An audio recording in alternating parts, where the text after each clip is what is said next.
Meteor hammer is another Chinese martial arts weapon, especially favored for training reflexes and control due to its large swinging motions and complexity, and requires a high level of skill to wield safely. To warm up for some of the larger movements we'll be doing with Meteor hammer, let's start with a big overhand infinity to the side, and then I'm going to turn into underhand, and then allow myself to just move back from overhand to underhand, pivoting both directions, just to practice making this transition feel nice and smooth. I'm really allowing my whole body to sway from side to side during this motion because the rope is in this extended position and the ball is producing more force at the end of the swing.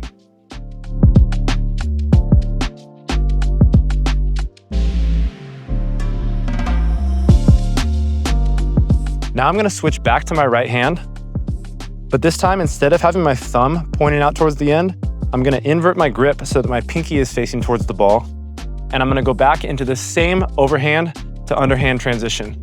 This time with the inverted grip, I'm having to access a much deeper range of motion as I twist my body to follow the infinity pattern. Practice turning both directions, and remember to allow your feet and your body to move with the rhythm of the rope.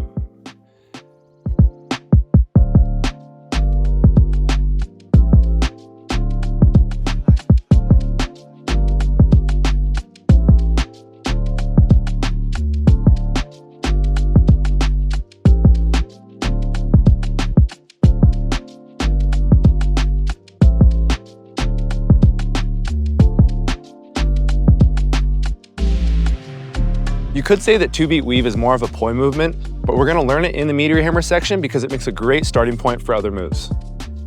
Another great way to learn two-beat weave on both sides is to start in overhand side circles in split time, and then bring one hand under and the other hand over like this. And if I just continue to repeat that pattern, I'll have a nice overhand two-beat weave.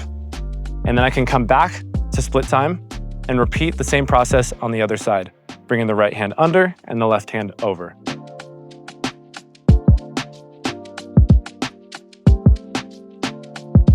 Now I can repeat the same process for learning two-beat weave in the underhand direction. Except this time, I'm going to bring the first hand over and across and the second hand under and across to create the underhand two-beat weave. And then I can create the same pattern on my opposite side by just initiating with my other hand first across the top, followed by the other hand underneath.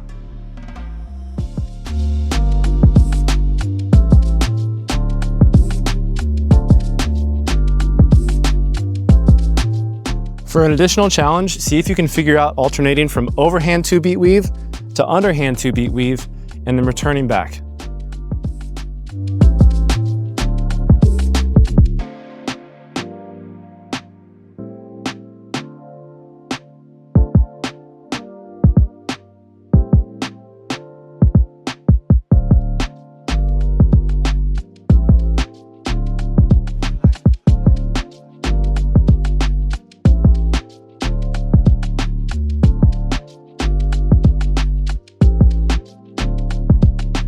Now let's use our understanding of the two-beat weave to transition into a rope staff infinity, which I think is one of the most fun moves that you can do with the bowl rope. There's a couple different ways we can enter into this movement, so let's go over them now. The first way, like I just demonstrated, starts from the two-beat weave, and we just allow the ropes to grow longer and longer. As my hands slide towards the center of the rope, I can just detach one hand and allow this movement to happen on its own.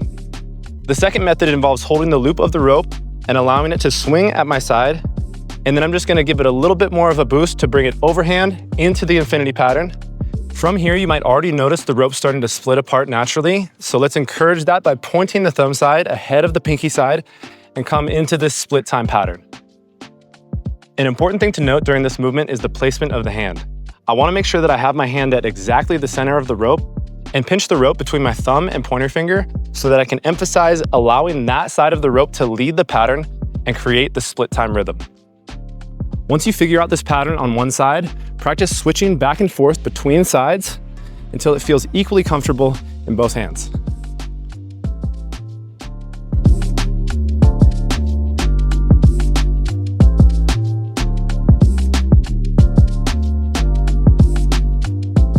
Now I can use this same progression to learn the rope staff infinity in the underhand direction. So I'm starting here in my underhand two-beat weave, and I'm going to allow my hands to come closer and closer together making sure that I'm having the rope on the front side and back side of the hand and allowing the ropes to go into this split time rhythm.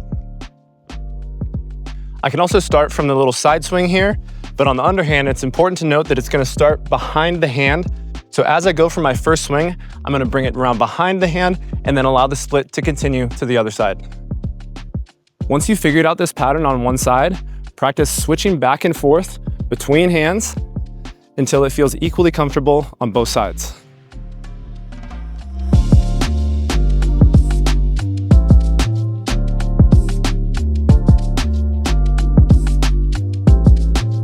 If you've successfully figured out the rope staff infinity in the overhand and underhand directions, see if you can challenge yourself by putting them together in a nice little flow. Starting from the overhand, I'm gonna treat this like any other basic turn where I follow the overhand down to up and then follow the underhand up to down back into the overhand. Now switch hands and see if you can do it on the other side.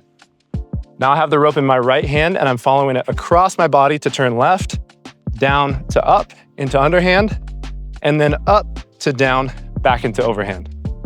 Get into a nice flow by switching hands back and forth, trying to take those extra beats out, and turn in a nice circle as you pass from overhand through underhand and back into the overhand direction. Remember to keep your body in the wall plane for safety, and also as a way to preset your turn so that you have nice, smooth footwork throughout the entire transition.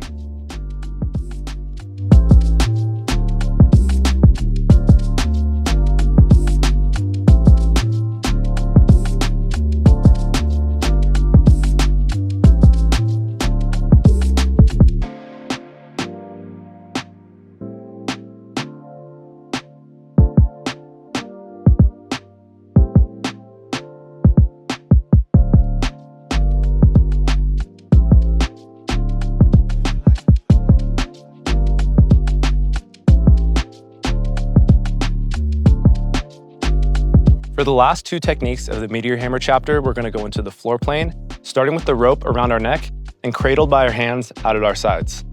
From here, I'm just gonna gently rotate from side to side, allowing the ends to swing, and then I'm gonna pick a side to spin to and allow the rope to be pulled out, creating this nice light feeling, and then spin the other direction. Go ahead and just alternate spinning back and forth from one side to the other so that you can make your footwork feel nice and smooth and feeling the rope stretching out away from your body.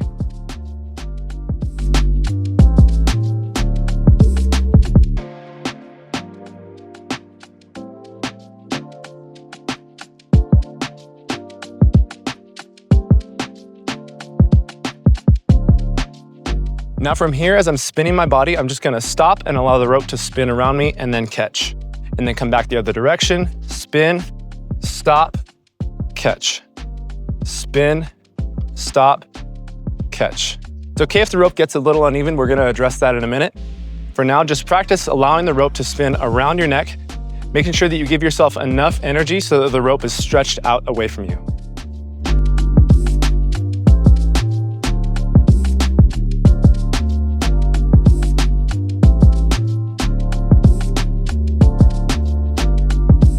Now I'm gonna create a smoother feeling in this movement by having one side short and one side long. I'm gonna throw the short side and spin to that direction. As I do this, I'm gonna throw the long side across my body and then catch in a nice even grip.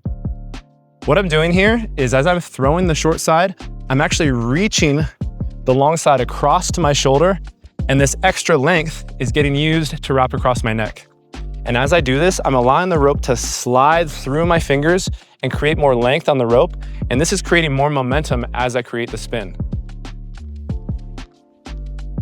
Practice this movement in both directions until it feels equally good on both sides.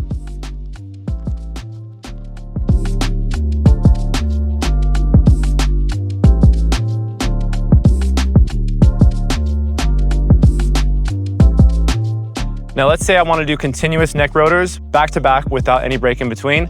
What I can do is start from this overhead swing, and as I throw it across, that's going to become my long side, and then the other side is going to be my short side that I throw and continue into the neck rotor. So I'm going to throw across, swing, catch, then come back overhead and throw again, and repeating that motion as many times as I want Now practice continuous neck rotors on both sides until you feel just as comfortable going one direction as the other.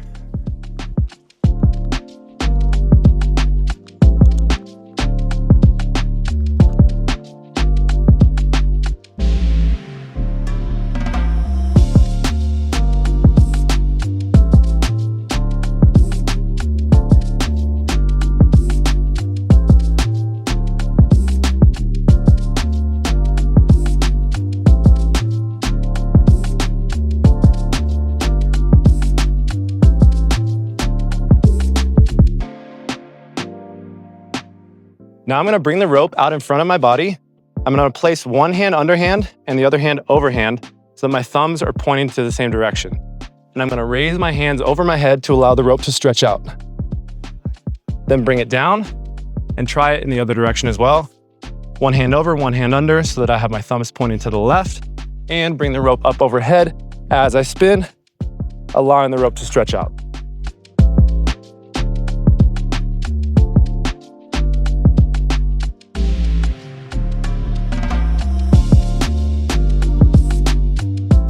From here, we can create an overhead rotor by wrapping the rope around the backside of one of my hands. So in the air, what's happening is my left hand is wrapping the rope around the backside of my right hand, and then my right hand is catching the rope to continue the spin. Again, I start with my thumbs pointing to the left. As I spin, I use the left hand to wrap around the backside of the right hand and catch.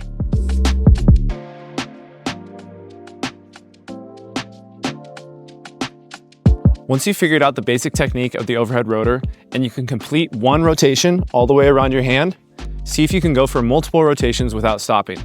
The way you're gonna do this is by replacing your hand in the center of the rope as you spin to maintain the momentum, and you're just continuing to pass it around that backside hand. So right now I'm spinning to the left and my left hand is passing around my right hand. And I'm also using this pivoting technique that we used in the neck rotor. I'm just continuing to pivot around my left foot as I turn left.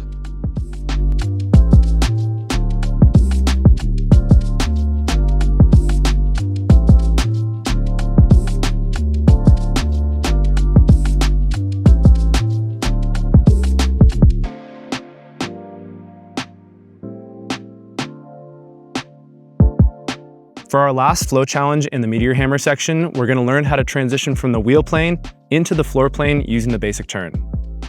We can start from an overhand 2-beat weave and then go into split time to do a basic turn into underhand. From here, we can go back to same time and throw the rope over our neck. And from here, I can just turn my body in a circle to transition into the floor plane. As I turn, I'm just gonna raise my arms up to allow the rope to stretch out, then go into an overhead rotor, replacing the rope on my neck, and now I can go into an overhand side circle to release the rope and come back into my 2-beat weave. Now practice moving all the way through this sequence, taking out the pauses in between the moves along the way to create a nice even flow.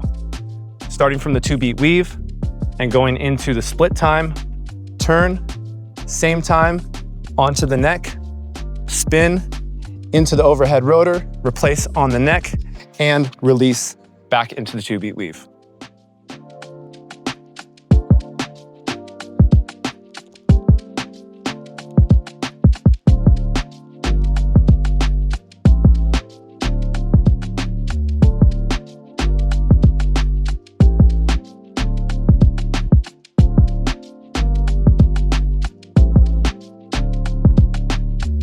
Now that you've learned how to use the basic turn with this throw over the neck to change from wheel plane into floor plane, try doing it without the neck.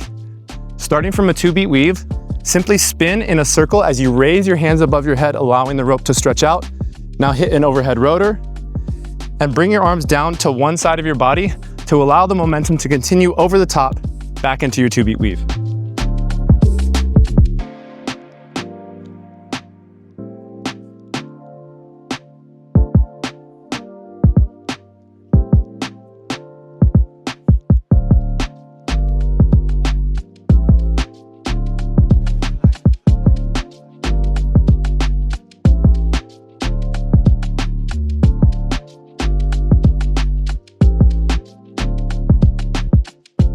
Now throw on a song and have a little freestyle moment combining all these Meteor Hammer elements together in some fun and interesting ways.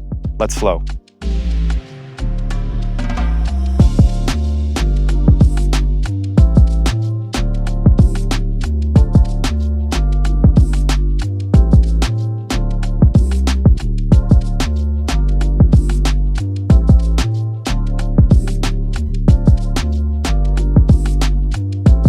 This concludes the Meteor Hammer portion of the Bowl of Flow Foundations course. I hope you enjoyed it, and stay tuned for the next section where we're going to combine together all the different elements of each of the chapters that we've learned so far into some really fun flows. Bless.